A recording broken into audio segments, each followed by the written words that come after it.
Hello and welcome to another Transform Your Ear live talk. I'm Dylan Andrews, of course, and I have a very cool topic for you guys today. We're going to talk about how music theory is key to developing a highly trained ear. Now, before I get into introducing our guest that we have today, please put in the chat where you guys are from, where you're watching from. Say hello. It's great to have you, all of you guys, here today. But my special guest today is a YouTube sensation. He is a master with music theory. He really knows his stuff. One of the smartest people I've ever met is our friend Tommaso Zillio. How you doing, Tommaso? Hello, Internet. So nice to see you. Yes, great to have you here, man. I think this topic is perfect to have you on. But Thank let's you. just dive right into it. How do you think music theory helps us develop an ear, or why is it key to developing a really good ear? Well, ear training, the whole point of ear training is to be able to listen to something and then transcribe it. And with transcribe it, I don't mean necessarily being actually writing it on paper. I mean simply being able to play it or being able to just know what is going on. So it's a process that goes from the sound to something else. And this something else is actually music theory, meaning you want to hear something and know that's a major chord, that's a minor chord, that's a chord progression, that's a chord progression in key or out of key, and what chord or what notes or what melodies or what intervals are those, and all those words, chord, melodies, interval, etc., are music theory words. Okay. Then later, what do you do with that is that you can write it down on a piece of paper, or you can play it, or you can communicate with other people, or maybe you are imagining a melody or a song, and so you can actually write the song and play it too. So it all starts in a sense from the it goes from the sound to music theory.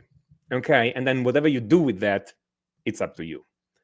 If you don't know any music theory, if you don't know what a major chord is, okay, if you don't know what it is, it's really hard to know how it sounds too. Okay, maybe you've heard the sound, but you don't know it's a major chord. So you need music theory, if nothing else. I mean, even at the most superficial level, you need the music theory to know the names of what you're doing. Okay, if you hear something like this, you need to know that you're hearing two notes, and those two notes, okay, have a specific interval, a major sixth in between them. Okay, and again, just knowing the names or just knowing that two notes doesn't give you everything. But if you don't know what a sixth is, it's impossible for you to listen to this and then know that it's a sixth. Okay, so, or an interval in general. So it's important to know some music theory. You don't have to be an expert, but you need to know at least the basics of that in order to go from the sound to this. That's the first, most superficial level, if you want. Okay, so at this level, we're just saying know the names of music theory. Okay, know the basic concept, scale, chords, and what's inside. Of course, it goes well beyond that. Well beyond that.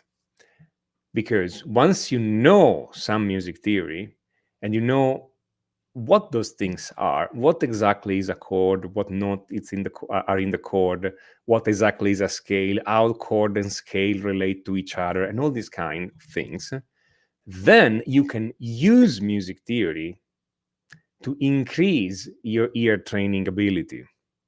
Okay, and I'm gonna show a few examples in a moment. Okay, but the more you know, the more you can recognize. Okay, so I want to stress right now the idea that the whole point of ear training, the whole point of having oral skills is to go from the sound you hear to some form of music theory, some concept of what you're hearing. And so if you don't know any music theory, if you don't know what chords are, scales are, etc., you simply cannot do it. So it's not just that it helps, it is necessary. Okay, it's not enough, it's not sufficient, but it is necessary to know at least a little bit of music theory. Now, Dylan, because I know you're there in the background. Okay, Yes. Dylan, you do have a course on ear training. Okay, Yes. This is totally a rhetorical question because I know your course. I've seen your course. So, Yeah. You my know. question, but I want to support here is that in your course of ear training, you do talk about chords, scales, intervals, etc. So a little bit, you are introducing music theory. It's not a Absolutely. theory, okay, because it doesn't have to be, okay, but there is some elements of music theory to make it work. Yes, it's the language like you're talking about, and I think that's where a lot of people end up getting stuck is when you play guitar for a while and you're just learning a bunch of things, or you're learning a bunch of songs.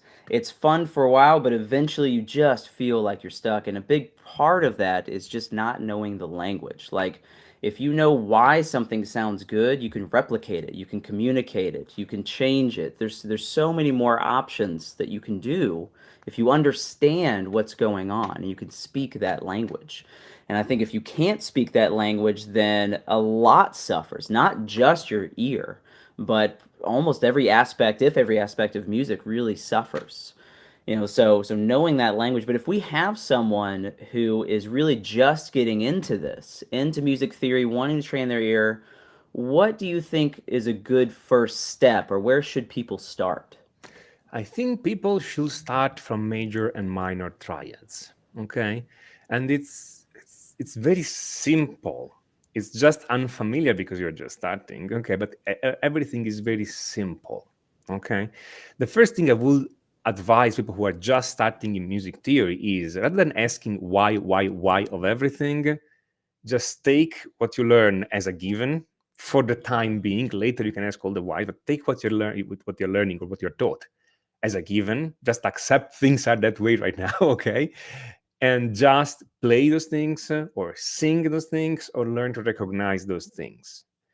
Later you can ask all the whys, but the answer to the whys, like why the major chord is those three specific notes, okay? Why the major triad is those three specific notes, that answer is actually very complicated, okay? And there are even music theorists still fighting on exactly why those two specific notes. But everybody agrees that those are the three specific notes played in a specific way, okay? So for instance, if I'm making a C major chord, we always use the C major chord because the C scale is special, because there are no sharps or flats, there's less complication. If we do, the C major chord is made by the notes C, E, and G. So we can think of it as three notes, or we can think of it as specific intervals between those three notes. There's more than one way. But the important thing is that if you play those three notes on your guitar, C, E, and G, it sounds this way. And then you can add an extra C. C, E, G, C. And you've heard this sound already. Pum, pum, pum, pum, pum, pum, pum. Okay? Da, da, da, da, da. You've heard this sound. Okay? It's not new to you. It's something you already know.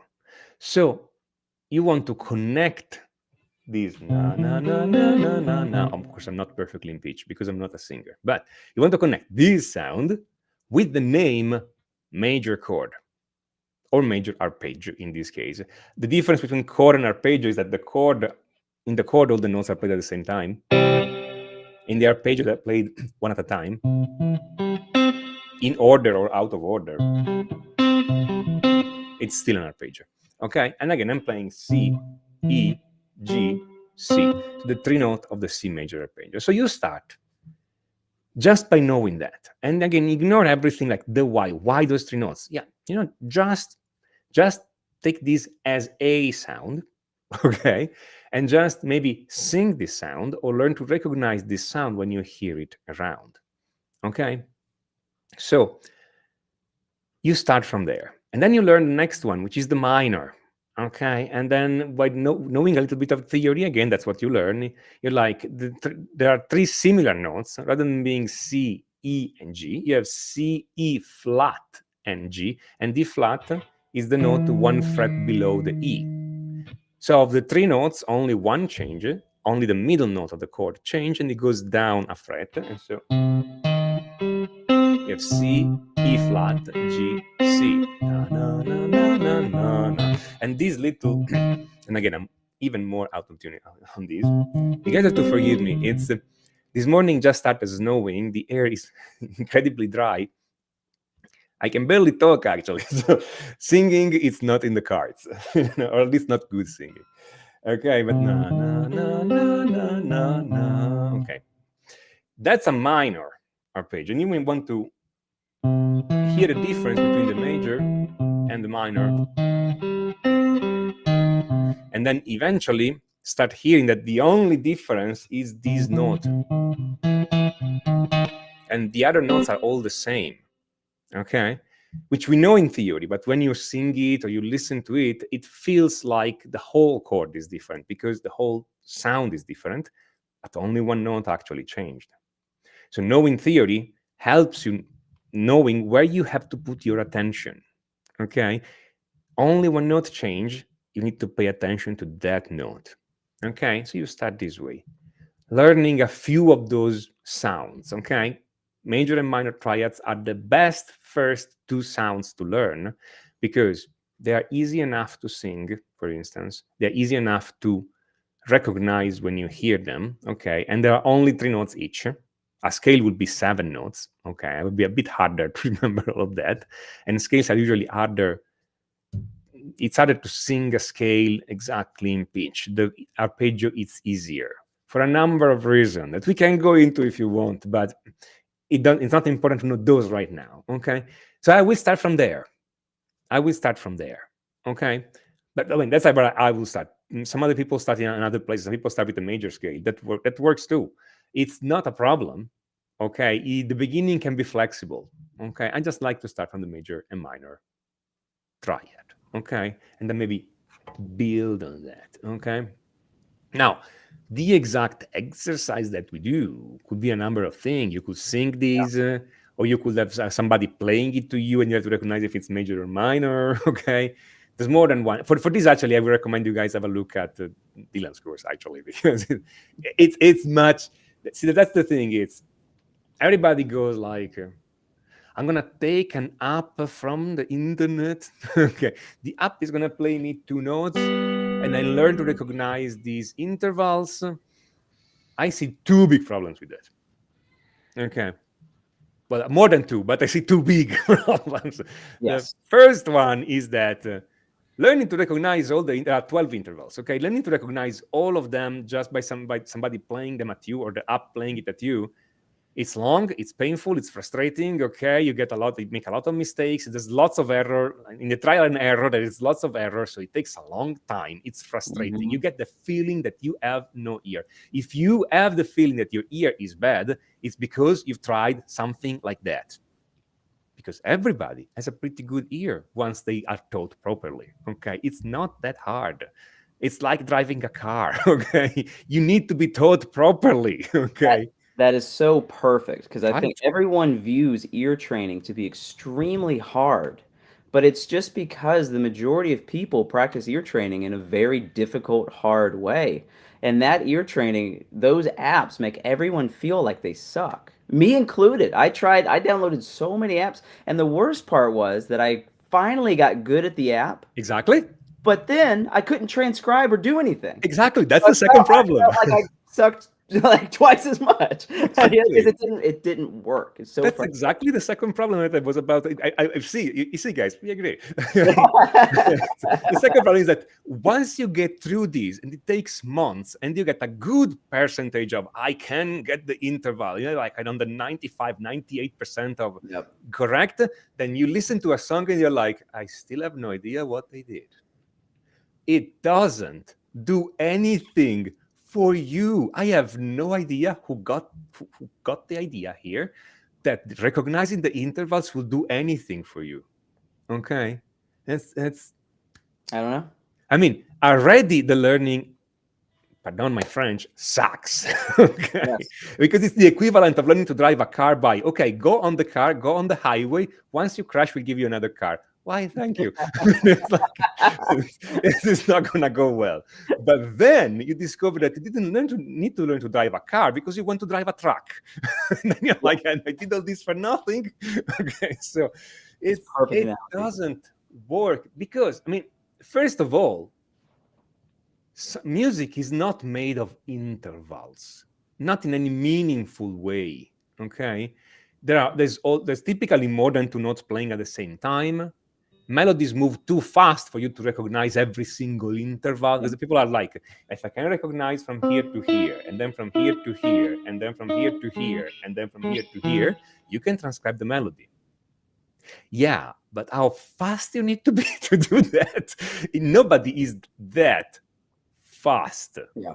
And the moment you get one of those intervals wrong, everything afterwards is wrong too, because you keep recognizing interval. Letting it off the wrong thing. Yeah. Yeah. So, Uh-huh. so that's not the right way. The right way is to hear what is the relationship of those notes with the backing track, and hearing the degree of the scale, which is a different thing, completely different paradigm. And by the way, on YouTube, they still call these intervals. So the confusion is immense, because they're using intervals for 3 or 4 different concepts. I actually made a video on that at a certain point, like intervals. When somebody on YouTube says intervals, they mean one of those 4 things. Can we use, but we have word for those things. Okay, interval, scale, degree, function. Okay, why? We're just using intervals because it's fancy. Okay. I don't know. I actually don't know, and I've wondered the exact same thing, because even the people talking about scale degrees never refer to it as scale degrees. They always refer to it as intervals. Right, the You know? opposite too. Yes. Yeah, so it's just off. It's I think that at a certain point, intervals started to score really well on the YouTube search engine. People were like, Yeah. okay, let me write something about intervals. Uh-huh. And everything that was vaguely described as intervals was. And then later, intervals started to decrease in popularity. And people were using, let's use scale degree just to differentiate ourselves. Yeah, but those are 2 different concepts. Okay, Yes, 2 different, absolutely. completely different ideas. So that's that. But then, and so music is not meaningfully made of interval, not in a way that that makes sense to a human. Okay, I mean, sure, for a computer or something, or if you go like on the score, I can see a lot of intervals. Yes, but those are not what makes the music. Okay, and your brain definitely does not perceive all these in terms of intervals. So it's not the right language for you, for a human brain. Okay, to translate from the sound to what it is. It's not the right language, as you know. So even when you are perfect with those apps, you still gain nothing. You just went through a lot of frustration, and you get all this feeling that you're not really great.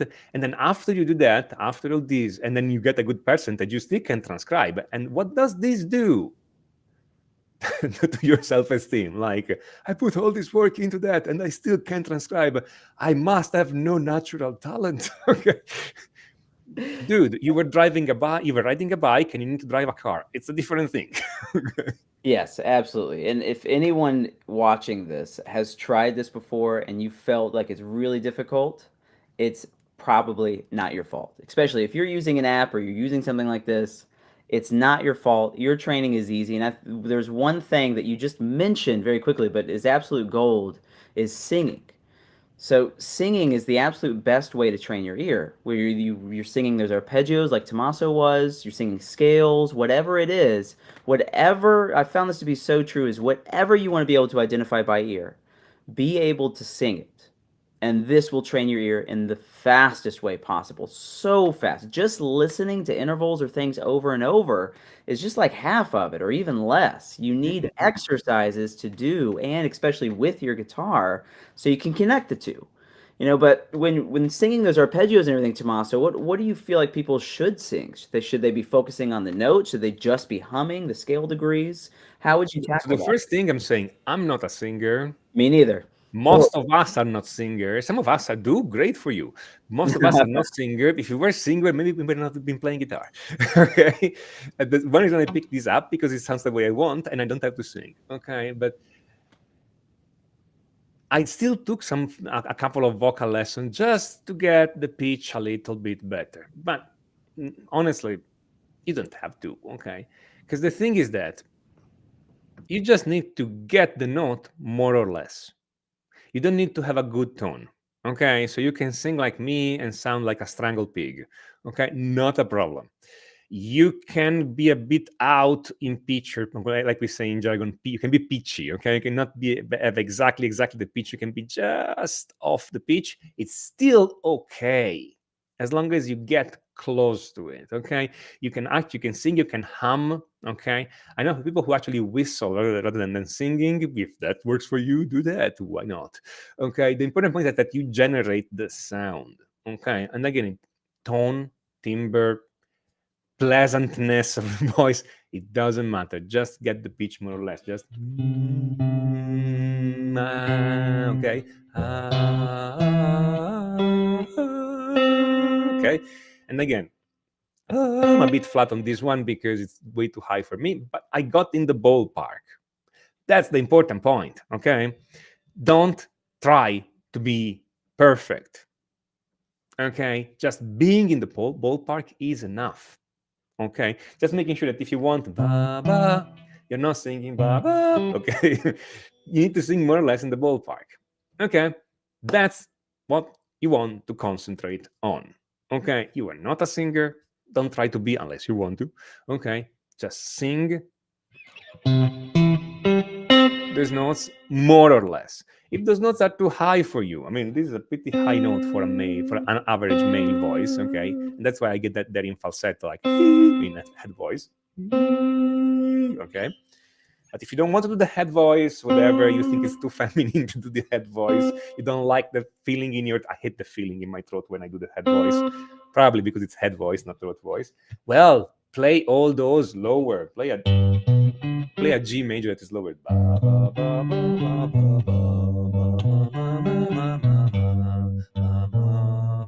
then a G minor, maybe. So you try to sing those things. And honestly, at the beginning, even just singing this a few times a day, just to get the feeling of it. Okay, maybe one day sing the G, and the next day sing the F.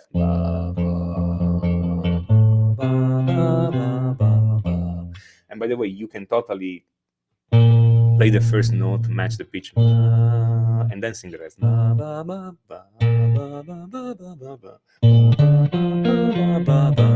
Okay, and again, the pitch is what it is. Okay, I haven't trained my throat, my lungs, my diaphragm to have a perfectly stable pitch and to hit it exactly every time. Okay, but that's okay, not a problem, because once you are in the ballpark, the instrument helps you and gives you the exact pitch. Okay, so it's okay. You are learning. Okay, just generating this sound helps you know which is which, what is what, and what's happening. Okay, so you start there. The two most important elements are arpeggios, we just covered that, and scales.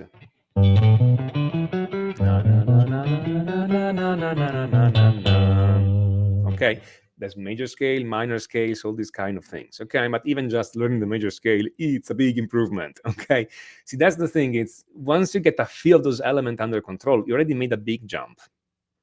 Okay, because you started singing, you started generating the sound, you started listening critically if you are getting in the ballpark or not.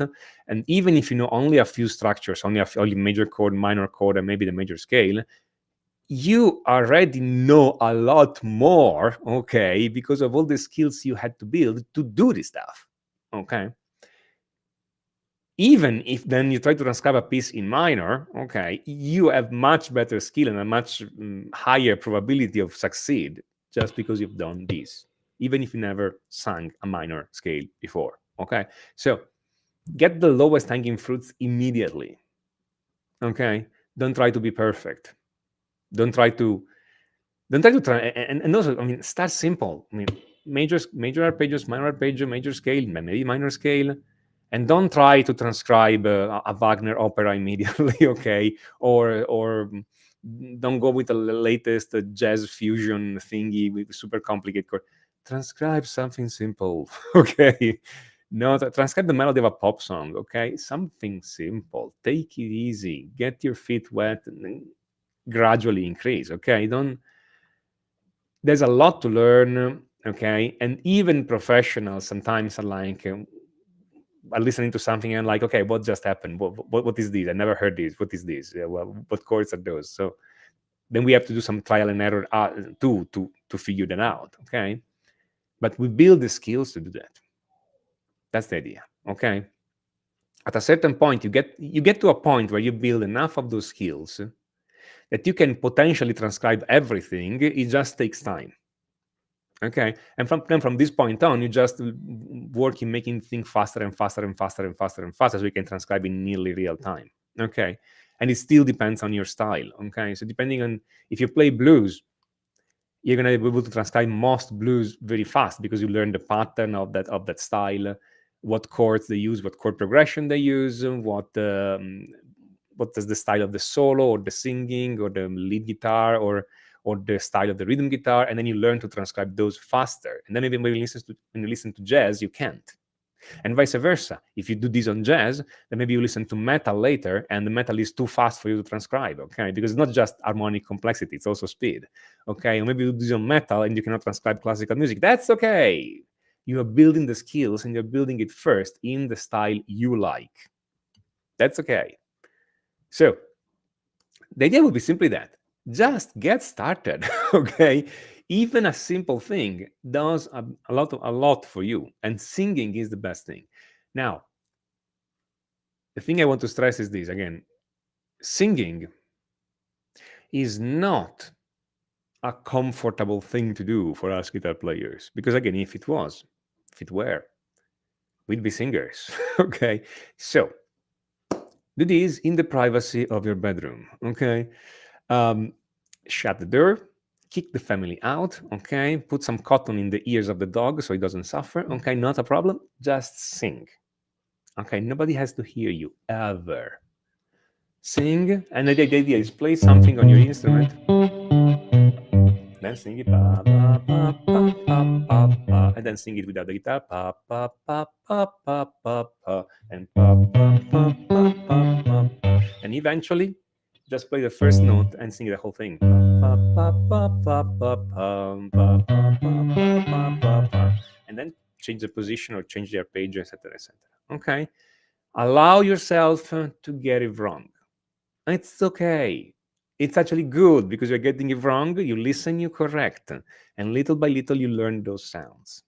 Okay? Once you can do the arpeggios more or less, start introducing scales. And the best way to introduce scale is to realize that scales are bridging arpeggio notes. So you hear they sound similar. That's an arpeggio, that's a scale. Why they sound similar? Because the arpeggios as the first, third, fifth note of the scale. The scale has 7 notes, no? 1, 2, 3, 4, 5, 6, 7, and then one again at the higher octave. The arpeggio has the first, the third, and the fifth of the scale. So there are notes in between. You have the second note between the first and the third, obviously. You have the fourth note in between the third and the fifth, obviously. And you have the 6 and the 7 before you hit the 1 at the higher octave. So you can start thinking this way. You already know pa, pa, pa, pa, pa, pa. You just bridge. Pa, pa, pa, pa, pa, pa, pa, pa, pa, pa, pa, pa, pa, pa. You bridge the first and third by playing na, na, na, the second. So you learn, you start from your triad, you start from your arpeggio, and then you add an extra note. Pa, pa, pa, pa, pa, pa, pa, pa, pa. So I play, rather than playing 1, 3, 5, 1, 1, 3, 5, 1, 5, 3, 1, I'm playing 1, 2, 3, 5, 1. Okay, or I'm playing 1, 3, 4, 5, 1, 3, 4, 5, 1, 5, 4, 3, 1. Okay, 4 is a bit harder to get exactly in pitch because there's only a half step between the third and the fourth, so sometimes the pitch is not exactly great. Okay, but you can do that, or you do 1, 3, 5, 6, 7, 1. Okay, and you bridge between the 5, 6, 7, and 1 on the top octave. So knowing the structure of this thing, knowing a little bit of theory, so you know what is going on in the scale, what is going on in the arpeggio, and how they relate, gives you a number of possible practices that you can do. So you can learn your major triad and then fill up the gaps, and so you learn the major scale. Or some people do exactly the opposite, which is still good. You learn first the scale, and then you learn to sing only the note of the triad. You learn 1, 2, 3, 4, 5, 6, 7, 1, And then you learn to sing 1 3 5 1 5 3 1. Okay. Either way is good. And by the way, you should do both anyway. Okay. And it's just excuses, if you want, to sing and internalize those sounds. The exercise per se, it's really not that important. This is stuff that works, but there's other stuff that works too. Okay. Makes sense? So that's where I will start. I will start from here and fill up the gaps. Then later you realize that the major scale is just a subset of the chromatic scale. There's more notes. There's more notes in the chromatic scale. So you take the major scale and you fill up those gaps too. Okay, so you learn to hear the notes in between. At this point, you can practically sing anything. Okay, easier said than done. Now say no. Okay, easier said than done. It needs to be done gradually. You need to have patience. It's better to learn your major triad so that it's stable and reliable, and you can sing that reliably all the time, rather than learning everything more or less. Okay, I'm reminded of the first Karate Kid movie. You guys know what Karate Kid, right? The '80s movie. No, at a certain point, the master says that if you don't learn karate, it's okay. If you learn karate, well, it's okay. If you learn karate, they kill you because they're in the middle of the road and they kill you. So this is pretty much the same. Okay. The problem is that people make a half effort learning all these. You know what? Don't try to learn everything. Learn the major triad and take it easy. You're not going to get worse by learning the major triad, okay? And you shouldn't feel bad because you learn only the major triad. Just learn that right now. Once you can feel it, learn the minor. Take your time. Once you can feel it, start learning the scale.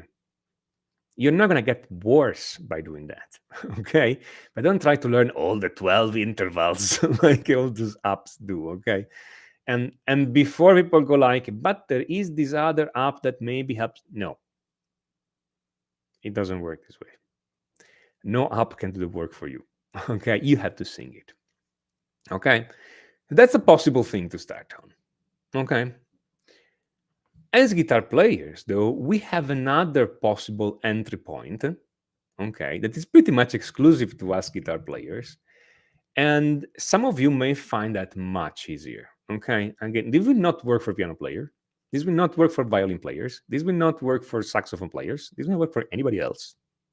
It will work for us, okay, the guitar players. Because one thing we do all the time is that every time we solo, okay, every time you have a chord progression of any kind, one thing we do is that we hit the minor pentatonic scale, the box pattern, okay? You've heard this, you've seen this, you've probably played this. You may already be familiar with that. You may even be able to kind of improvise on that, or maybe you're good at improvising that. I don't know, okay? But you have probably heard this one, okay? So the sound of these, whether you realize it or not, it's already in your ear because you've played it so much. Okay, I mean, even if you've been playing for a few months, if you play this and you try to improvise and you try to make something with that, okay, or if you learn 2 or 3 solos, even if they're really simple, you've heard this sound, you know this sound. And even if you've never played it, but you've listened to a lot of guitar music, you still know this sound because everybody uses it. So that could be another entry point. How do you do that? Well, it's actually a very pleasant, at least for me, exercise. And it's easier, actually, than anything else I've seen. So what you do is this. It's start a backing track. In this case, when we start a backing track in A minor, whatever it is, okay? Something like that. Okay, I mean, or find it on YouTube, not a problem. But start a backing track in A minor, maybe, and play your pentatonic scale. You don't have to play it in order. You can just play 2 notes. Something like that. So just play 2 or 3 notes, create a little melody, play it, and then sing it.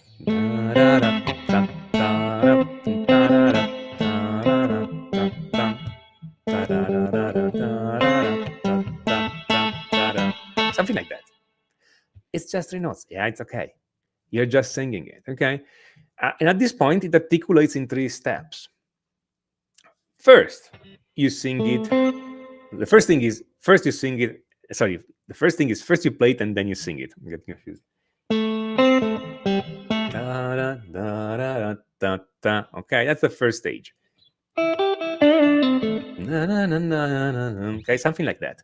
You play it, you sing it, you play it, you sing it, you play it, you sing it.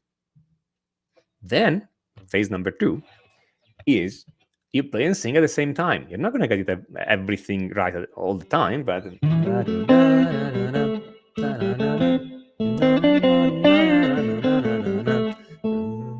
abitato pitch. Okay.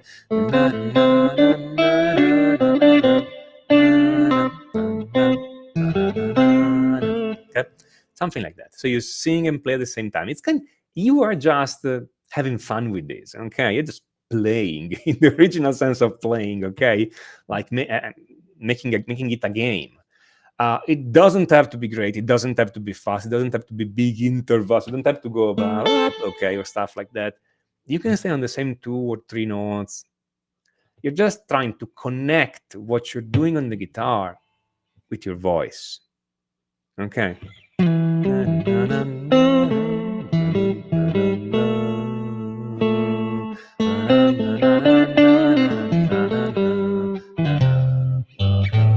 Okay. Okay. Bit out of pitch, but again, it's the bold part that's important. Okay. Next, phase number 3, you first sing it, then you play na na na na na na na na na na na na stuff like that. First you sing it, then you play it. Okay. I will spend most of my time on phase 2 singing and playing at the same time because it's also the thing that you can do when you improvise a solo.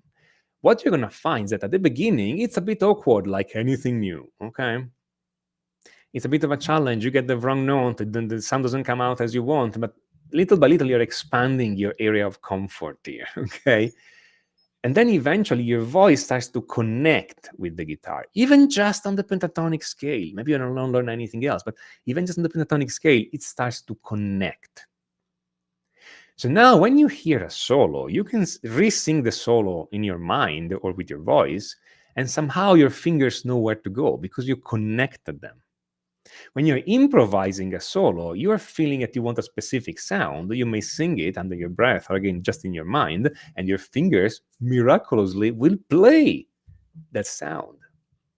Okay, it's a very interesting feeling because it bypasses completely the need of spelling out the exact interval or scale degree or anything. Okay, we can still connect the names. It's still good to do the exercise when you connect the names. I don't want to take away from that. Those are important. You should do them. But this exercise here gives you this kind of direct connection with the instrument. Okay. Lots of guitar players are great, not because they did a lot of other things, they're super technical. They just have a connection with this specific scale on this specific instrument. Okay. And then they learn to expand a little bit their comfort zone, adding some extra notes like the blue note or the sixth or the second, and so on and so forth. Okay. It works great again for us guitar players because lots of our style, in lots of styles that we play, blues, jazz, metal, rock, we use a lot of pentatonic scales. Yes, even in jazz. Okay, so actually probably in jazz more than even in other styles, but okay, we use a lot of pentatonic scales. So it's good to connect with that scale. And then it's good because then you can still fill the gaps up in the pentatonic scale, create diatonic scale, and so on and so forth. Again, if you know the theory, or if you don't, learn it, as me, as Dylan. Okay. You can go seamlessly from these to expanding your possibility into other scales or arpeggios or other styles. Okay. But since again, we play a lot of these, might as well. Okay. being able to play the correct note in an improvisation because you feel them, not just because you're putting the fingers down, but because you feel them with your, and you use the voice to connect it with your feeling, will make you a vast better player. Okay, and it's practical ear training that you can do now. Yes. Okay. I think that is one of the funnest ways to practice ear training because you see how it's directly improving your playing, and it focuses and shows you how notes and intervals, scale degrees, whatever, depends on the situation, is going to sound before you actually play it. Because like you just said, just because it's the note is in key doesn't mean it's going to sound great at all.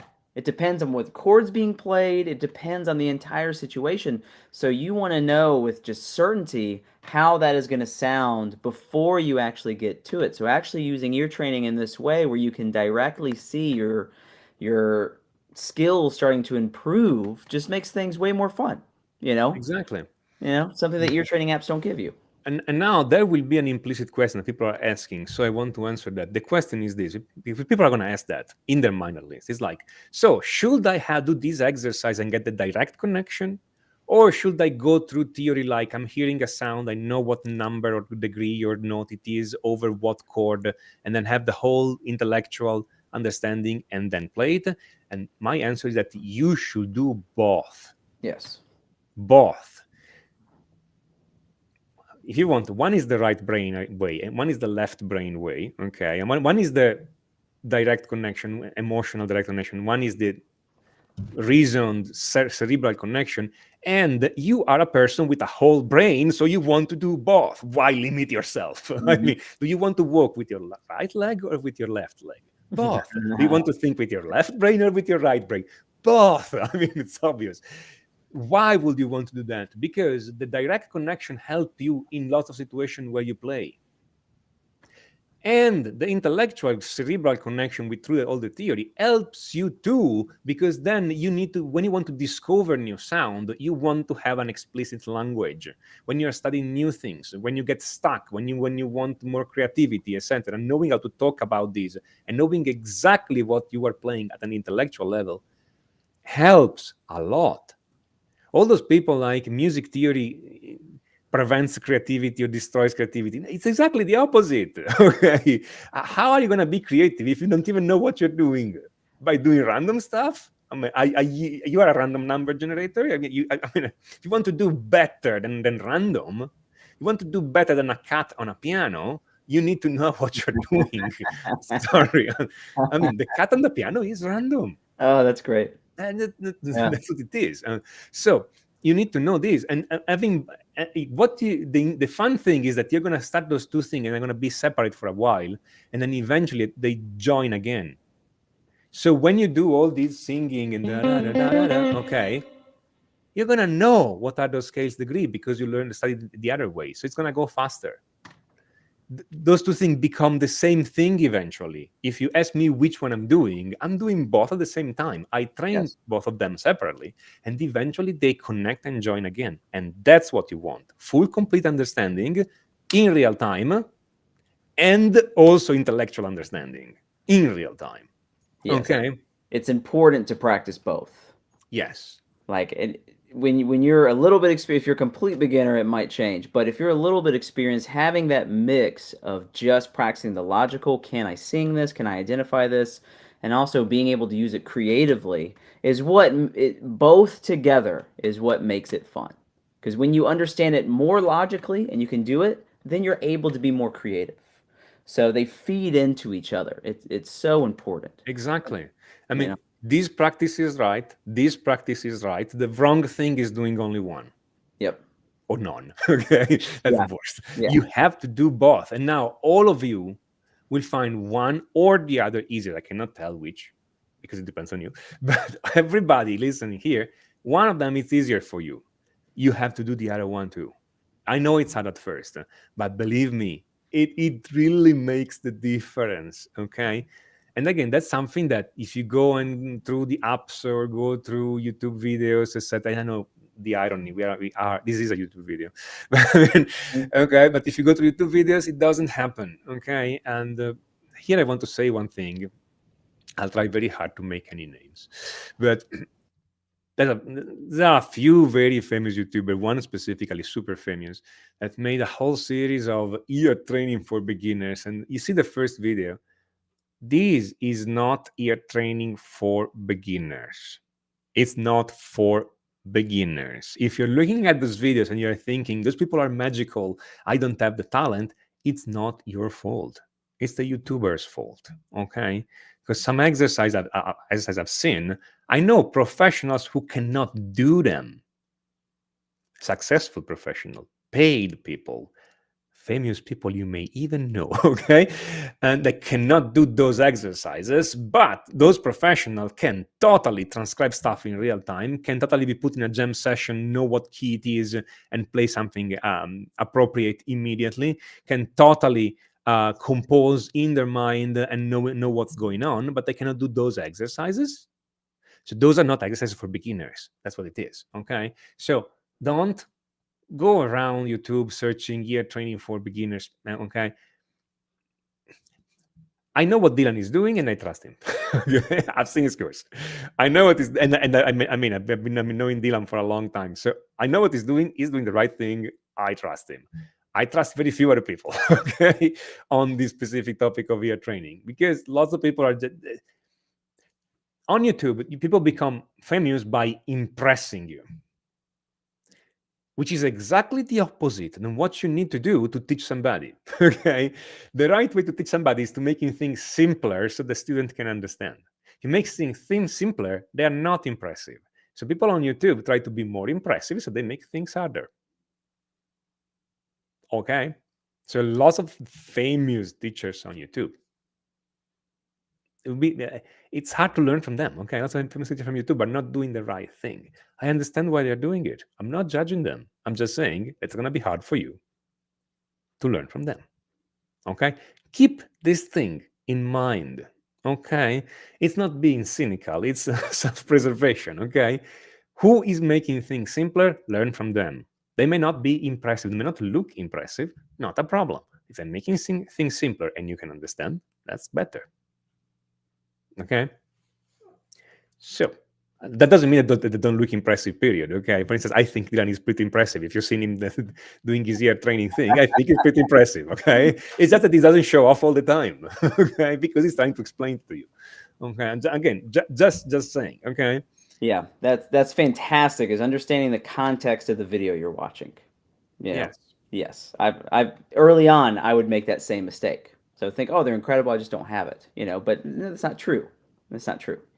You see, that's the thing is a lot of people when they start learning guitar or doing ear training or composing or writing songs, okay, they always think, I don't know if I have the talent. I don't know if I have it in me.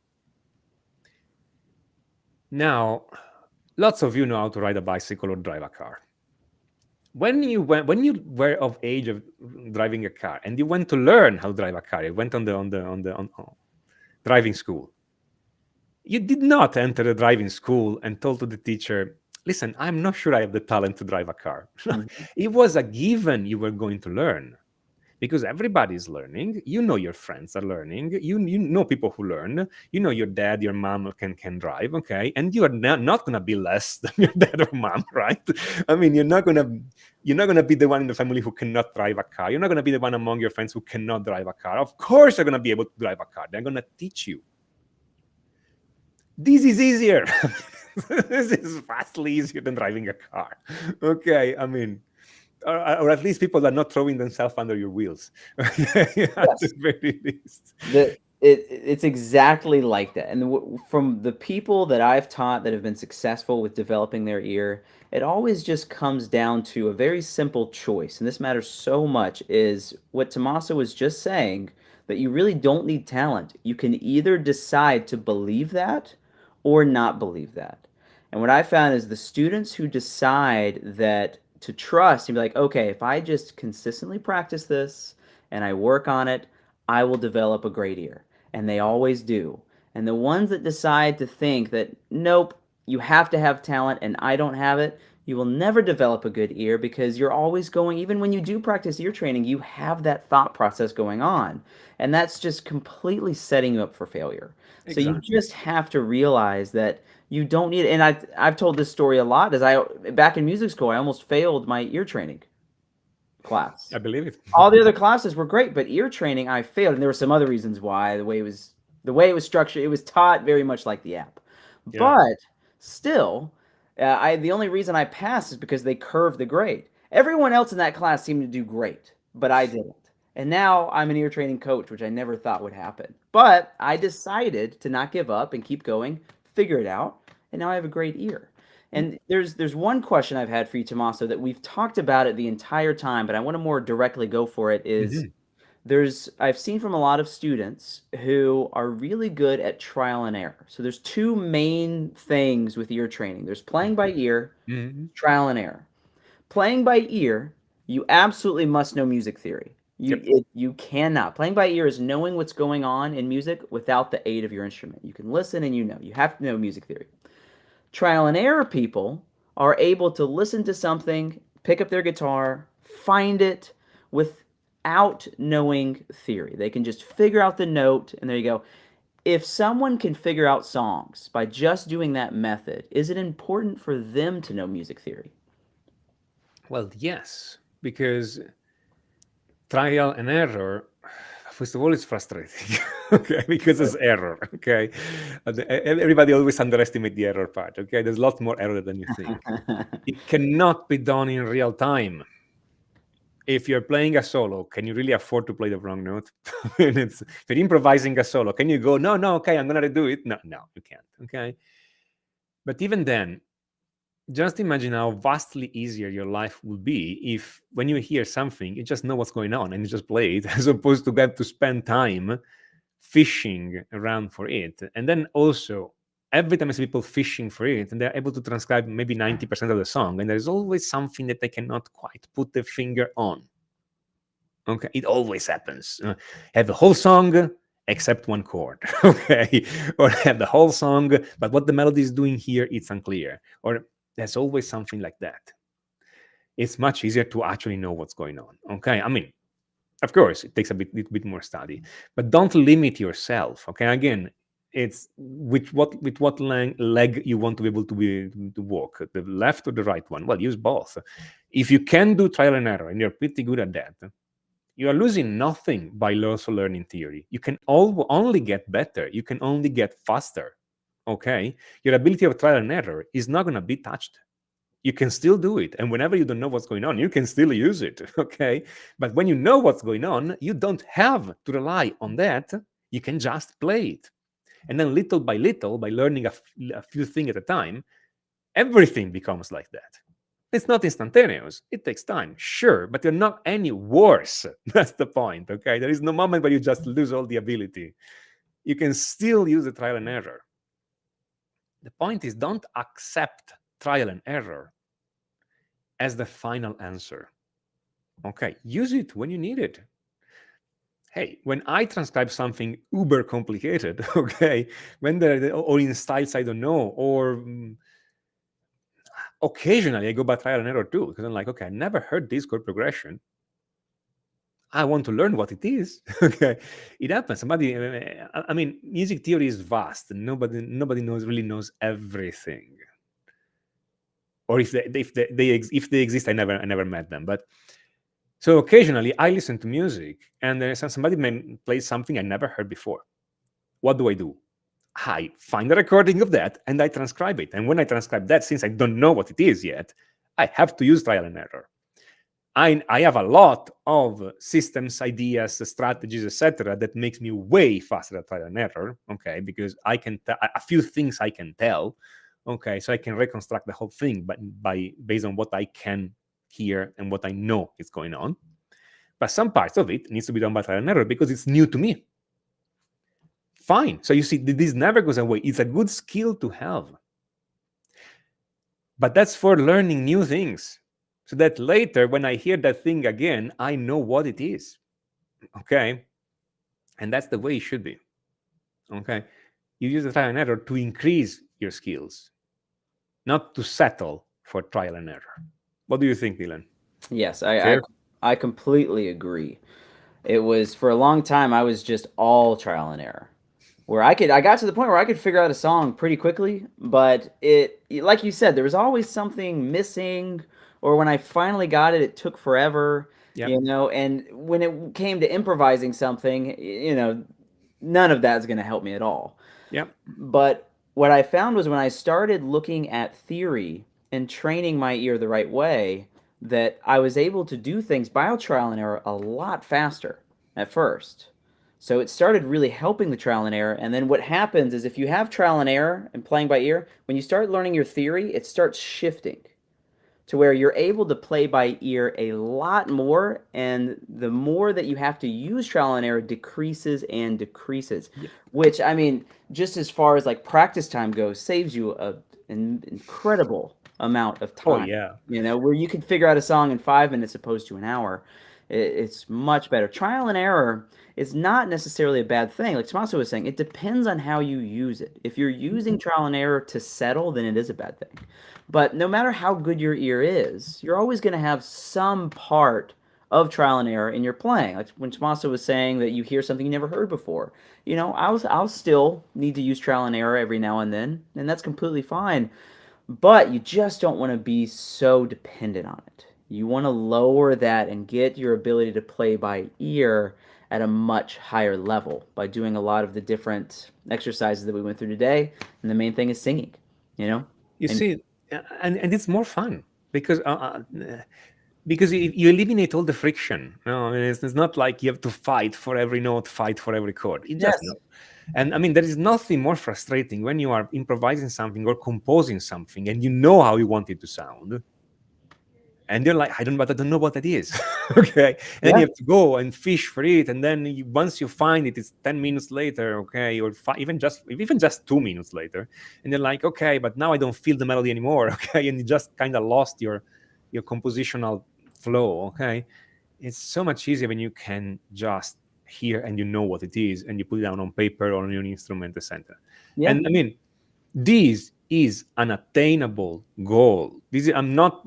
You just need to get stronger at ear training, and this doesn't take years and years of discipline. It takes a little bit of exercise. Okay, it's do as long as it's the right exercise, and as long as you're not beating yourself up in the process. Okay, that's important. Okay, because if you beat yourself up in the process, it's no fun to learn. Okay, have patience with yourself. You are training a sense that you've never trained before. Okay, it's like if you're a kid and you don't know the name of the colors. Have you ever seen? I know Dylan has. Dylan has kids. Okay, Mm. and I have kids, and there is an age in between 2 and 3, and everything is a color. Blue, yellow, yellow, blue, blue, yellow, red, red, red. Give me red, give me yellow, give me blue. They don't even know the name of things. They just point and say the name of the color.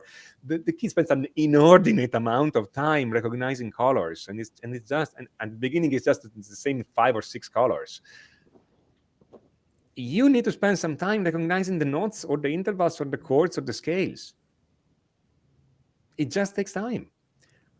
If you look around, if you're not colorblind, if you're colorblind, sorry about the example, but if you're not colorblind, if you look around and you can tell what is red, what is blue, you don't remember how much work it took in your brain to do that. Yeah. But if you do this with the notes, with the intervals, with the scales, with the arpeggios, especially arpeggios and scale, by the way, eventually this stuff would be as obvious as colors. Simple as that. Okay. And don't give me the excuse that you are too old, because they did the test, they did the experiment. Adults learn this stuff faster than kids. It's proven. It's settled. Yeah. Okay, they did the final experiment.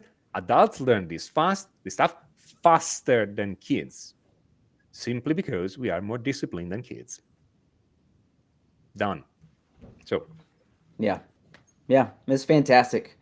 It like you said, it makes things more fun. It's more enjoyable. It actually helps you remember songs a lot easier because you can see the patterns. If you feel like you're a person that cannot remember songs, mhm. you know your theory. It'll make remembering songs Oh yeah. so much. Oh yeah. So I mean, And whenever you don't remember them, if you remember how it sounds, you can transcribe them in real time. yes, uh-huh. You can even hear it in your head and then figure out what it is, just from memory. So it's like a superpower.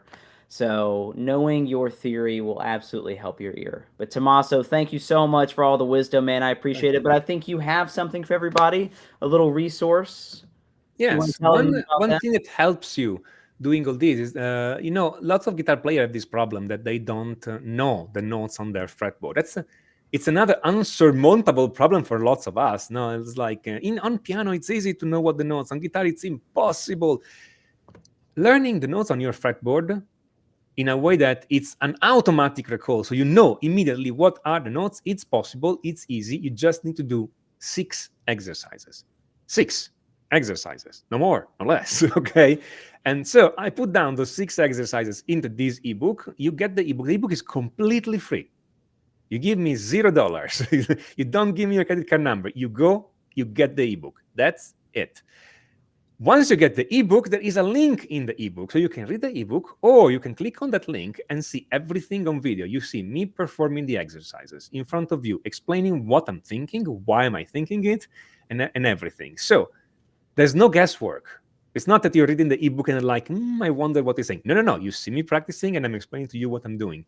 You follow those 6 exercises. At the end, you know the notes on your fretboard. You just know as if they're written on top.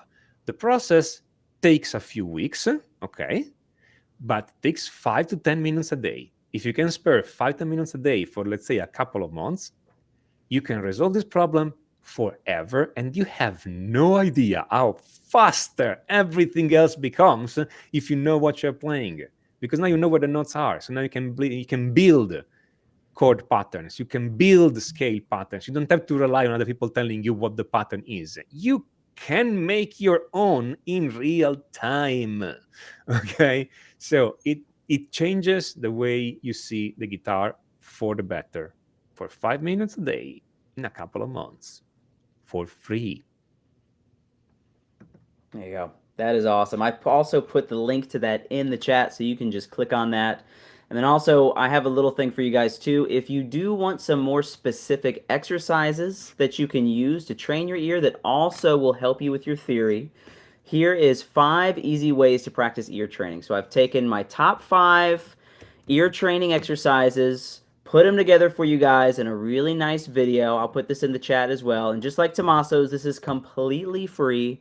So if you want to figure out how to train your ears, something you can do that's just like the notes that you just need to practice for 5-10 minutes a day. After a little bit of time, you'll see some significant gains. So you'll see those links in the chat. But Tommaso, again, thank you so much for all your wisdom. Thank you for being here. I really appreciate it. And to all of you guys, thank you for watching. I hope you enjoyed it and got a lot of value out of it. And I will see you guys at the next one.